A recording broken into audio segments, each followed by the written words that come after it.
तो इस मोमेंटम में हम देखने वाले हैं कॉकरोच जनता पार्टी यानी सीजेपी के बारे में हम बात कर रहे हैं। भारत के शिक्षित बेरोजगारों और युवाओं का सबसे बड़ा डिजिटल विद्रोह माना जा रहा है। इस विषय में हम देखेंगे शुरुआती बिंदु, घोषणा पत्र, सेंसरशिप और जमीनी हकीकत। तो चलिए फटाफट स्टार्ट करते हैं। यहाँ पे सबसे पहले हम देखेंगे आंदोलन का उदय कहाँ से हुआ, यह एक चिंगारी के रूप में कैसे बढ़ा और यह शुरू कैसे हुआ और अपमान को सम्मान में कैसे बदला गया। तो यह सब 15 मई 2026 को सुप्रीम कोर्ट में एक सुनवाई के दौरान हुई टिप्पणी के बाद शुरू हुई। कथित तौर पर चीफ जस्टिस सीजीआई सूर्यकांत ने सोशल मीडिया पर सक्रिय कुछ बेरोजगार युवाओं की तुलना कॉकरोच और समाज के परजीवी से कर दी थी। हालांकि बाद में उन्होंने स्पष्ट कर दिया कि उनके बयान को गलत तरीके से पेश किया गया था और वह सिर्फ एक फर्जी डिग्री वाले लोगों की बात कर रहे थे। लेकिन इंटरनेट के युवाओं, विशेषकर जनरेशन जेड को यह बात चुभ गई। 16 मई 2026 को अभिजीत दीपके, जो एक पॉलिटिकल कम्युनिकेशन स्ट्रेटजिस्ट है, ने इस टिप्पणी के विरोध में मजाक मजाक में कॉकरोच जनता पार्टी यानी सीजेपी नाम का एक ऑनलाइन पेज और वेबसाइट बना दी, जिसका टैगलाइन रखा voice of the lazy and unemployed, आलसी और बेरोजगारों की आवाज। और जनरेशन जेड युवाओं ने इस टिप्पणी को अपने अपमान के रूप में देखा। इसी के पलटवार में व्यंग पूर्वक कॉकरोच जनता पार्टी की शुरुआत हुई, जो बेहद लोकप्रिय भी हो गई। अब हम जानेंगे कौन है अभिजीत दीपके। तो अभिजीत दीपके जो है सीजेपी यानी कॉकरोच जनता पार्टी के संस्थापक है और पॉलिटिकल रणनीतिकार भी है। इनकी उम्र 30 वर्ष, पता छत्रपति संभाजीनगर, महाराष्ट्र। अभिजीत पुणे से पत्रकारिता की पढ़ाई की और हाल ही में अमेरिका की बोस्टन यूनिवर्सिटी से पब्लिक रिलेशन में मास्टर डिग्री पूरी की है। उन्होंने 2020 से 23 के दौरान आम आदमी पार्टी की सोशल मीडिया और मीम टीम के साथ काम किया था, जिससे वायरल डिजिटल मार्केटिंग का गहरा अनुभव है। अब हम बात करेंगे सोशल मीडिया के ऊपर। सीजेपी ने जो है शुरुआती 78 घंटों यानी करीब 3 दिन के भीतर ही 3 मिलियन फॉलोअर्स का आंकड़ा पार कर लिया। मात्र 5 दिनों के भीतर ही यह आंकड़ा 1 करोड़ 10 मिलियन और एक हफ्ते के अंदर 2 करोड़ यानी 20 मिलियन फॉलोअर्स के पार पहुंच गया। इसने सत्तारूढ़ दल भारतीय जनता पार्टी बीजेपी और भारतीय राष्ट्रीय कांग्रेस जैसी पुरानी और शक्तिशाली पार्टियों के आधिकारिक इंस्टाग्राम फॉलोअर्स को भी पीछे छोड़ दिया, जिसने देश के मुख्य धारा के मीडिया को चौंका दिया।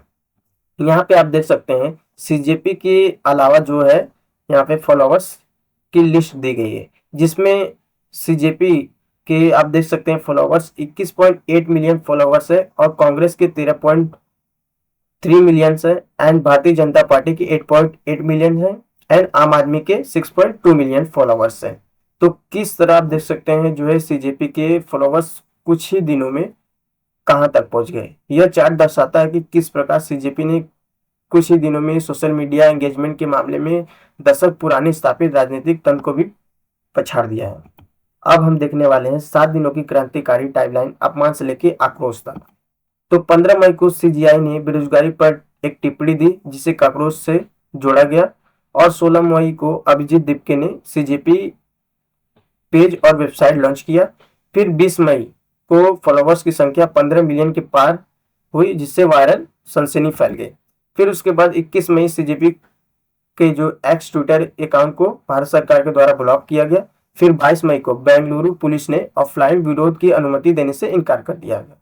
ठीक है, इसमें अब हम जानेंगे कि अगर आप सीजेपी से जुड़ना चाहे तो इसमें टर्म एंड कंडीशन, नियम और शर्तें क्या होनी चाहिए। तो पहला हमारा है अनिवार्य बेरोजगारी, यानी आप बेरोजगार हैं तब इसमें आप ऐड हो सकते हैं। पार्टी की सदस्यता के लिए उम्मीदवार का बेरोजगार होना अनिवार्य है, चाहे वह अपनी इच्छा से हो, मजबूरी से हो या फिर सिद्धांतों के कारण हो। 11 घंटे प्लस ऑनलाइन रहना, हर सदस्य को दिन में कम से कम 11 घंटे सोशल मीडिया पर बिताना होगा, ताकि विसंगतियों और सरकारी बयानों पर नजर रखी जा सके। प्रोफेशनल रेटिंग, बिना रुके हर मुद्दे पर आक्रमण, व्यंग और मीम्स के माध्यम से सोशल मीडिया पर लगातार आवाजें उठाने की कला आनी चाहिए। ये है हमारा जो है सीजेपी से जुड़ने के लिए नियम एवं शर्तें दी गई है। अब हम देखते हैं मजाक के पीछे का सच।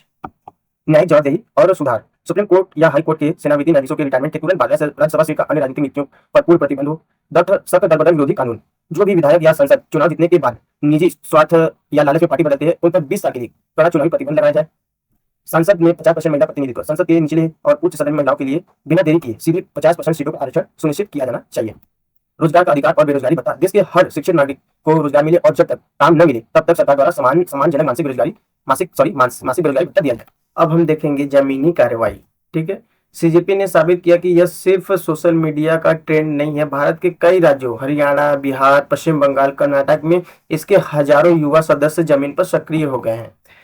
यमुना सफाई अभियान अभी आप देख सकते हैं रील्स में जैसे वायरल हुआ होगा। दिल्ली में स्वयं सेवकों ने कॉकरोच मास्क पहनकर यमुना नदी के कचरे को साफ करने का अनोखा जागरूकता अभियान चलाया गया।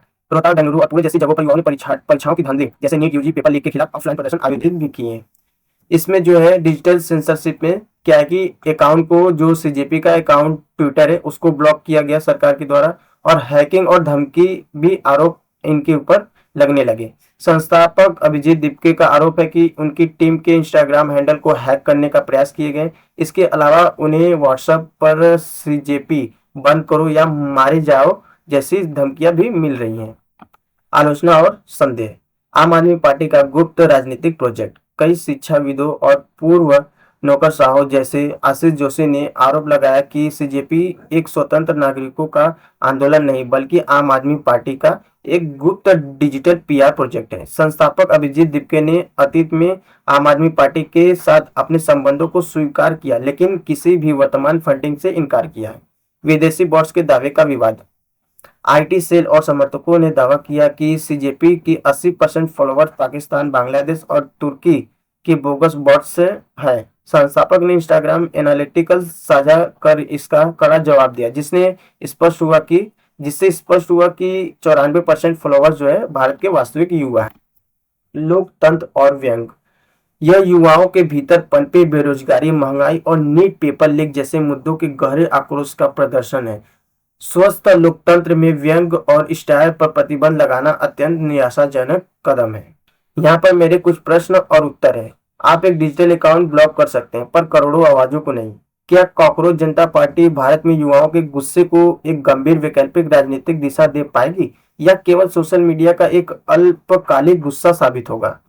चर्चा और विचारों के लिए आपका स्वागत है। कमेंट बॉक्स में अपनी राय जरूर लिखें। तब तक मिलते हैं हम नेक्स्ट वीडियो में।